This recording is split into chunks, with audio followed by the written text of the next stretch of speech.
आप गले मिल रहे हो, आप हाथ मिला रहे हो, आपकी पोजीशनिंग हो रही है, आपकी ब्रांडिंग हो रही है, आप बता रहे हो कि वर्ल्ड के सबसे स्ट्रॉन्गेस्ट नेशन के राष्ट्रपति के साथ में देखो मैं कितना क्लोज हूं, पर उसका देश को फायदा क्या, भारत को क्या फायदा? आज ये पूरे देश का मिडिल क्लास पूछ रहा है, सब पूछ रहे हैं। आरएसएस को अब सोचने की जरूरत है, राष्ट्रीय स्वयंसेवक संघ को, कि ये नरेंद्र मोदी की लीडरशिप एसेट है देश के लिए कि लायबिलिटी हो गई है देश के लिए? क्या डोनाल्ड ट्रंप को भारत से तकलीफ है कि डोनाल्ड ट्रंप को भारत के लीडर से तकलीफ है? और यदि लीडर से तकलीफ है तो पूरा देश जो है वो क्यों झेले भाई? नमस्कार दोस्तों, कैसे हैं आप लोग? उम्मीद है आप सभी अच्छे होंगे। मेरे बगल की विंडो में आप देख पा रहे हैं राजीव जी हमारे साथ जुड़े हैं, वरिष्ठ पत्रकार हैं। बहुत बहुत स्वागत है सर आपका। मैं दर्शकों से अपील करूंगा, current unplugged by Rajiv sir का चैनल है, उसे देखें और बहुत सारी इंफॉर्मेशन आपको मिलेगी। लेकिन आज सर हम इंफॉर्मेशन जो लेना चाहते हैं वो ट्रंप की नीतियों को लेकर लेना चाहते हैं और प्रधानमंत्री नरेंद्र मोदी की एक ऐसी दोस्ती है। पहले 50% टैरिफ ठुकवा देते हैं, उसके बाद H1B वीजा पर जो है 88 लाख रुपए देने पड़ेंगे। मतलब कहां से लाएंगे भाई जी? ये H1B वीजा क्या है इसको पहले समझिए।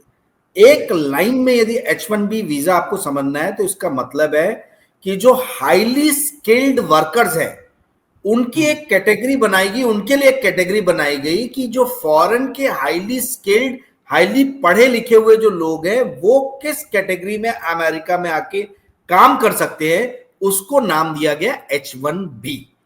अब ये H1B वीजा जो है हिमांशु या राजीव रंजन सिंह नहीं पे करते, इनकी जो कंपनी इनको अमेरिका भेज रही है वो पे करती है।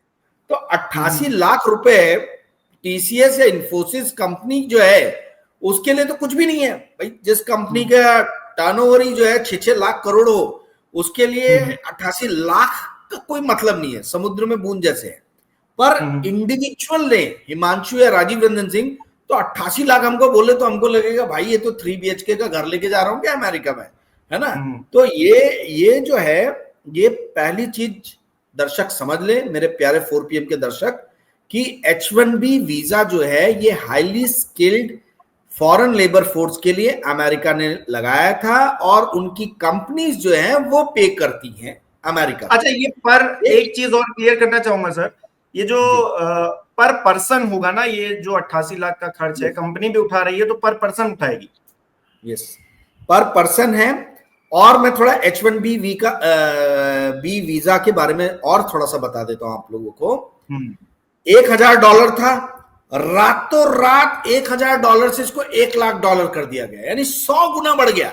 $1,000 से $1,00,000, 100 टाइम्स, 100 गुना एक रात में। जब कल हम लोग चैन की नींद सो रहे थे तब हाइड्रोजन बॉम्ब जो है डोनाल्ड ट्रंप ने इंडियन मिडिल क्लास फैमिलीज के ऊपर में ड्रॉप किया, क्योंकि ये H1B वीजा का सेवन करने वाले अधिकतर जो है इंडियन मिडिल क्लास फैमिलीज के ही बच्चे थे।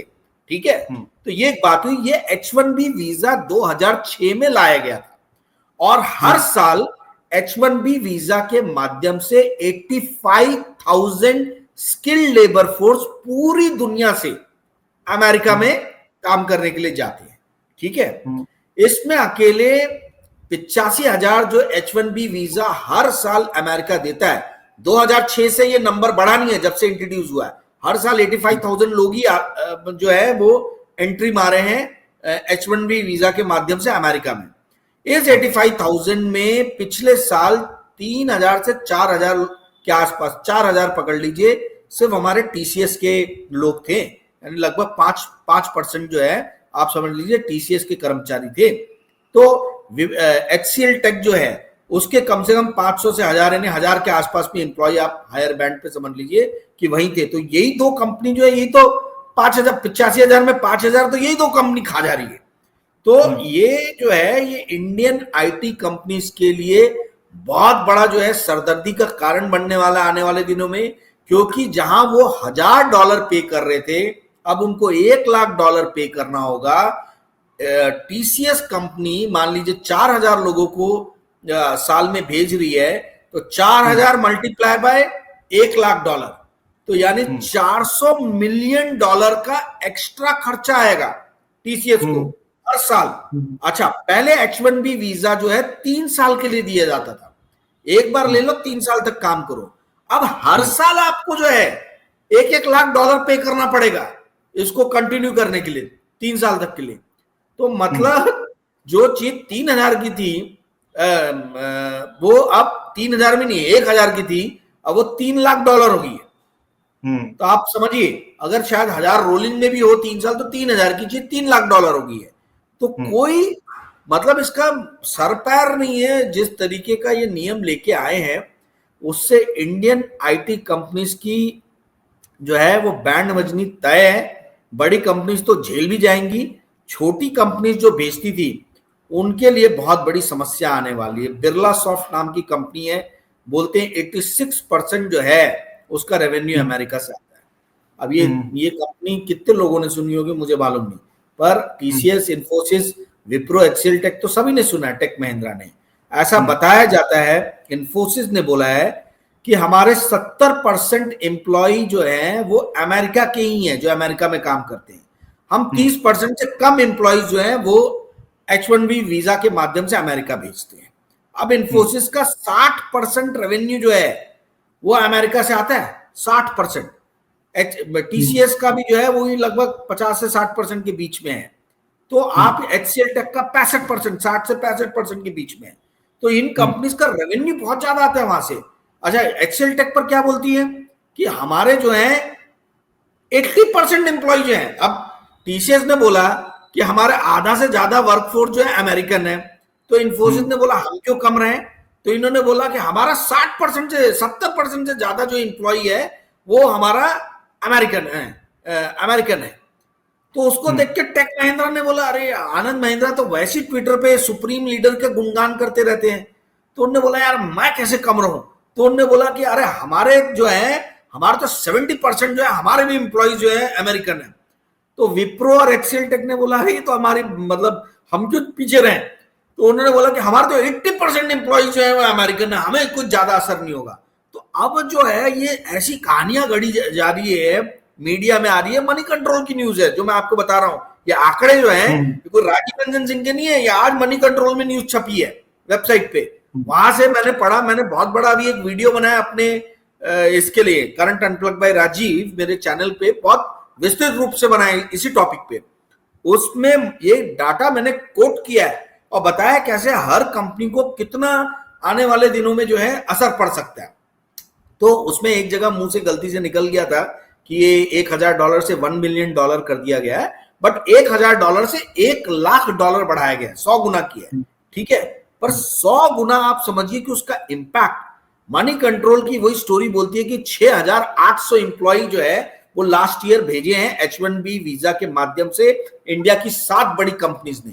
तो यानी $680 मिलियन, 6,800 को यदि $1 लाख से मल्टीप्लाई करोगे तो $680 मिलियन आएगा। $680 मिलियन, यानी मैं 90 रुपए का $1 पकड़ लूं, अभी हुआ नहीं है, हो जाएगा जल्दी। तो ये समझ लीजिए 6,300 करोड़ रुपए का जो है मोटा मोटी इफेक्ट इनके ऊपर में पड़ने वाला है आने वाले सालों, मतलब आने वाले समय में। तो ये कहना कि भाई कुछ बहुत बड़ा संकट नहीं है, ये सब फालतू की बातें हैं।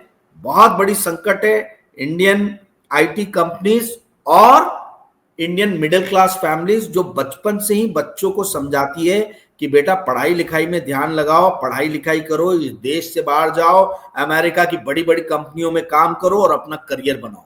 अब कहाँ जाएंगे बच्चे। जी मानसू। अच्छा, ये तो हो गई फैक्ट की बात। अब आते हैं राजनीतिक बात पे। मोदी जी तो ट्रम्प करते रहते थे, और मतलब जिस तरह से उन्होंने गुणगान किए हैं, कोई भूल सकता है क्या उन तस्वीरों को कि अमेरिका तक जाकर इस बार ट्रम्प सरकार कराए, गुजरात बुला लिया, वहां पर सबसे बड़ा स्टेडियम, वहां पर गुणगान कर रहे थे। और इन सब गुणगान का नतीजा क्या हुआ? हमारे ऊपर 50% टैरिफ ठोक दिया गया, पाकिस्तान के ऊपर 19%, हमारे ऊपर 50% है। उसके बाद ये वीजा वाली प्रक्रिया हो गई, और ट्रम्प अभी क्या थमने वाले हैं? कुछ और भी होने वाला है क्या? उसके बारे में कोई जानकारी मिल रही हो तो वो भी बताइए। मतलब हो क्या रहा है आखिरकार? हिमांशु जी, आपको याद होगा 2019 के इलेक्शन के पहले सुधीर चौधरी के साथ में इन्होंने एक इंटरव्यू किया था, जहां पे इन्होंने बहुत ही एक मतलब फुहड़ बात की थी। जब बेरोजगारी पे सुधीर चौधरी ने प्रश्न किया तो बोला आपके ऑफिस के बाहर लोग पकौड़े तल रहे थे, तो पकौड़े तल के भी रोजगार जो है वो प्राप्त किया जा सकता है।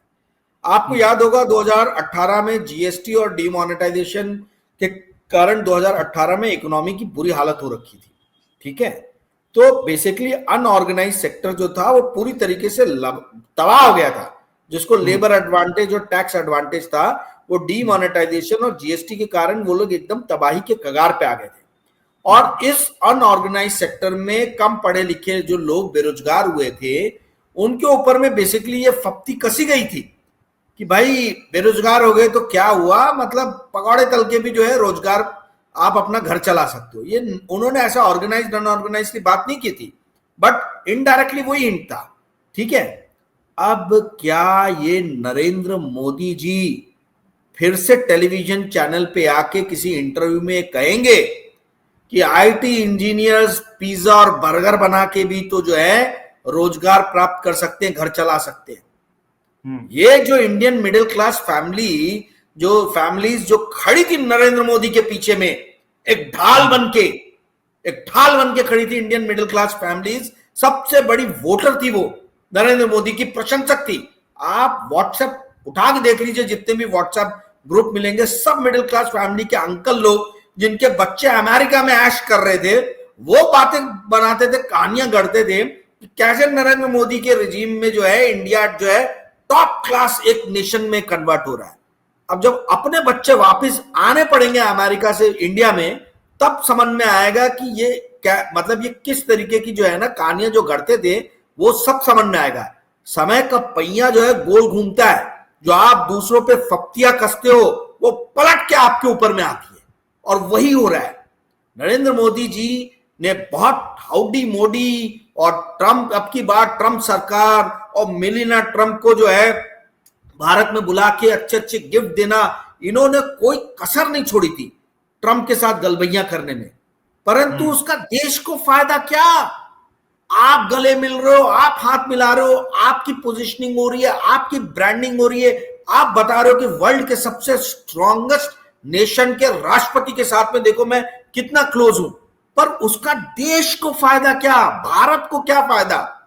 आज ये पूरे देश का मिडिल क्लास पूछ रहा है, सब पूछ रहे हैं कि भाई जब आप हमारे इंटरेस्ट को नहीं प्रोटेक्ट कर पाए, जो लोग हम लोग आपके पीछे एक ढाल बन के खड़े थे, तो किस बात की भारत की विदेश नीति? भारत के मैं आपको बताता हूं, आपको जान के आश्चर्य होगा, ये जॉर्ज टाउन यूनिवर्सिटी का रिसर्च है। मेरे चैनल के लिए प्रोग्राम बनाने के पहले थोड़ा रिसर्च किया। जॉर्ज टाउन यूनिवर्सिटी का रिसर्च बोलता है कि अप्रैल 2021 तक 3,80,000 इंडियंस ने ग्रीन कार्ड के लिए अप्लाई किया था। हिमांशु जी, H1B वीजा से और ज्यादा खतरनाक जो चीज है वो है ग्रीन कार्ड, कि ग्रीन कार्ड को खत्म ही कर रहे।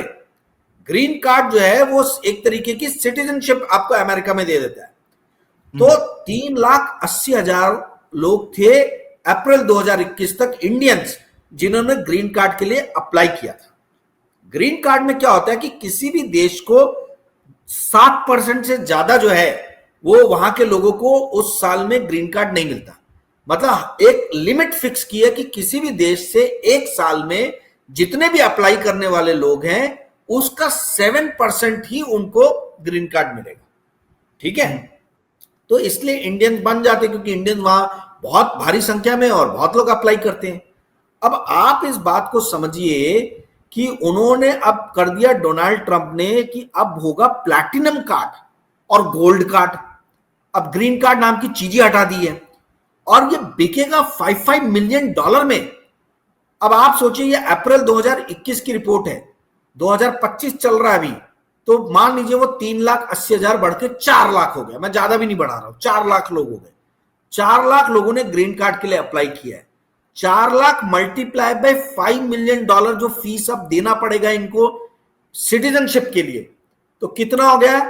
4 लाख के 5 जीरो और 5 मिलियन, आपको मालूम है 1 मिलियन यानी 10 लाख, यानी 5 मिलियन यानी 50 लाख।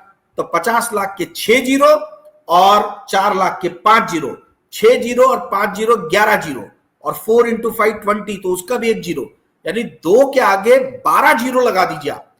$2 ट्रिलियन जो है, $2 ट्रिलियन एक झटके में अमेरिका चाहे तो कमा लेगा उन इंडियन से जो सिटीजनशिप अमेरिका में लेना चाहते हैं। सवाल यह है कि जो लोग वहां इंडियंस रह रहे हैं उनके पास इतने पैसे हैं क्या? इतने पैसे उनके पास में है तो वो देंगे, नहीं होंगे तो वो वापस आएंगे इंडिया में। तो ये हो रहा है, आप समझिए इस चीज को। इंडियन मिडिल क्लास फैमिली पे बहुत बड़ा प्रहार है। अच्छा, हम शुरुआत से ही पूछते आए हैं, ट्रंप जब से इस बात का ऐलान कर रहे हैं कि हमने देखिए कैसे एक संधि कर दी, हमने सीज फायर करवा दिया, तब से हम ये सवाल पूछ रहे हैं कि आखिरकार क्यों मोदी जी और ट्रंप जी की दोस्ती में दरार क्यों आई, और जो आई तो इसका खामियाजा भारतवर्ष के लोग, जो आम लोग हैं, जो प्रोफेशनल्स हैं, जो व्यापारी हैं, वो क्यों भुगते भाई? देखिए, आज से 1 महीने पहले ही आपके साथ 1 या 1.5 महीने पहले मैंने वीडियो किया था, इंटरव्यू किया था, जब ये टैक्स पहली बार लगा था, ठीक है, पेनल्टी लगी थी, और मैंने कहा था कि आरएसएस को अब सोचने की जरूरत है, राष्ट्रीय स्वयंसेवक संघ को, कि ये नरेंद्र मोदी की लीडरशिप एसेट है देश के लिए कि लायबिलिटी हो गई है देश के लिए। क्या डोनाल्ड ट्रंप को भारत से तकलीफ है कि डोनाल्ड ट्रंप को भारत के लीडर से तकलीफ है? और यदि लीडर से तकलीफ है तो पूरा देश जो है वो क्यों झेले भाई? सब जो है वो इस समस्या का निराकरण, यदि लीडरशिप चेंज करना है तो फिर वो करिए आप इतने सारे है तो आरएसएस ही बाप, उसी के शरण में सब जाते। 15 अगस्त में लाल किले की प्राचीर से आप तारीफ कर रहे हो एक एनजीओ की, आरएसएस एनजीओ बोलता है अपने आप को, कल्चरल संगठन है बोलते हैं हम कोई ये नहीं है राजनीतिक संगठन है, कुछ नहीं है। तो एक कितने ऐसे कल्चरल संगठन की तारीफ की है लाल किले के प्राचीर से प्रधानमंत्री मोदी जी ने, आप बताइए मुझे, पिछले 11 साल में। तो आरएसएस को अब ये सोचने की जरूरत है। मैंने आपको बताया था कि आरएसएस को बहुत बड़ी फंडिंग जो है वो अमेरिका में जो इंडियंस गए हैं, जो वहां बसे हैं, उनसे होती है। तो अब ये संघ के अंदर भी सुगबुगाहट शुरू होगी कि भाई ये लायबिलिटी है कि ये एसेट है, क्योंकि यदि पूरे देश को ये भुगतना पड़ रहा है, मिडिल क्लास फैमिली जो अपने बच्चों को इतना हाई पैसा दे के आईआईटी आईआईएम 35 लाख फीस है, आपको मालूम है आईआईएम में पढ़ाई करने की? मैं वहां पढ़ाने गया था, मैंने बच्चों से पूछा कितना फीस मिलता है बेटा, कितना फीस दिया आपने? सर बोले 2 साल का 35 लाख। सर पकड़ के बैठ गया। मतलब 35 लाख, इनको नौकरी नहीं मिलेगी तो करेंगे क्या बेचारे बच्चे? किसी को 25 लाख का लोन, एजुकेशन लोन, कोई 20 लाख का एजुकेशन लोन, मतलब वो बच्चे की उम्र 25 साल नहीं होगी और 25 लाख का एजुकेशन लोन है उसके ऊपर में। तो आप ये समझिए कि किस तरीके से हम अपनी आने वाली भावी पीढ़ी को जो है हम किस तरीके का देश सौंप के जा रहे हैं और किस तरीके की समस्याएं जो है उनके सुपुर्द करके जा रहे हैं। ये हाई टाइम है पूरे देश को सोचने के लिए।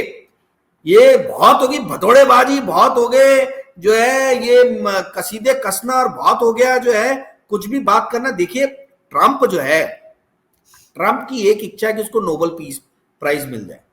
अगर नरेंद्र मोदी जी ये बोल देते कि हाँ हमने, ट्रंप ने कहा था ऐसा कि टैरिफ लगाएंगे, जो भी इनके बीच में बात हुई होगी, मुझे नहीं मालूम क्या बात हुई है, यदि वो इतना भी बोल देते कि हाँ बातचीत हुई और उन्होंने बोला था कि भाई वॉर बंद करो, मेरे ख्याल से वो भी ट्रंप को खुश कर देता और उनको लगता कि शायद नोबेल प्राइज मेरे को मिल जाएगा। अब चूंकि मोदी जी बन गए मौनी बाबा, इनको आदत है सारा लाइमलाइट खुद लेने की। अब इनको ये नहीं मालूम कि इनके जैसा नहीं, इनसे 10 गुना आगे ये ट्रंप है। इन्हें जिंदगी भर खाली लाइमलाइट ही लिया है। ये तो बिजनेसमैन है, टाइकून है, इसका काम ही है लाइमलाइट लेना। तो मतलब कहने का अर्थ ये है कि शेर को सवा शेर मिल गया।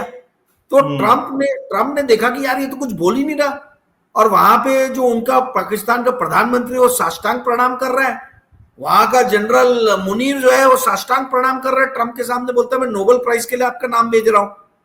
तब ट्रंप को गुस्सा चढ़ गया।